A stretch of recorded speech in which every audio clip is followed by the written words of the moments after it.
আপনাদের কিছু বলার আছে? বলুন। মনের ইচ্ছা পূর্ণ হয়েছে কিছু আপনাদের? আমার খুব শরীর খারাপ হয়েছিল, আচ্ছা। একদম হাঁটাচলা করতে পারছিলাম না। হাঁটাচলা করতে পারছিলেন না আপনি? গত বছর আপনাকে ভিডিওটা সেন্ড করেছিলাম। হ্যাঁ, একদম হাঁটাচলা করতে পারছি না। আচ্ছা। এরকম ভাবে আমি খেতে পারি না। এখন মোটামুটি মানে খেতেও পারতেন না ঠিক মতো? না।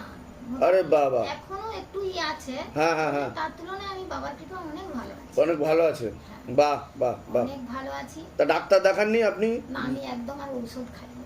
ওষুধ খাননি? না, আচ্ছা। আমাকে বলছিল বাত বলে। বাত বলেছে? বাত করে আমি ব্যাঙ্গালোর কালকে একজন বাতের রুগী এসছে, ভিডিও ছাড়া হয়েছে, আপনি দেখবেন যে তার মধ্যে কিভাবে অশুভ শক্তি ছিল, প্রেত ছিল, এবং সেও ধামের কৃপা অনুভব বুঝতে পেরেছে, এবং সেও এখন সুস্থতার দিকে যাচ্ছে, সে জানিয়েছে ইতিমধ্যে। আমার মেয়ে, হ্যাঁ। আমার ছেলে, আচ্ছা আচ্ছা ওর দুজনেই আমাকে নিয়ে আসছিল। আচ্ছা। ওরা বলতেছে যে আমি ট্রেনে যখন উঠতে পারতেছি না, তখন আপনাকে বলতেছে আমি কাঁধে করে নেব, আমার ছেলে বলতেছে। তখন আমি বলি না, আমি যার দোহাই যাচ্ছি, আমি নিশ্চয়ই তার দোহাই আমি হেঁটে যেতেই পারবো।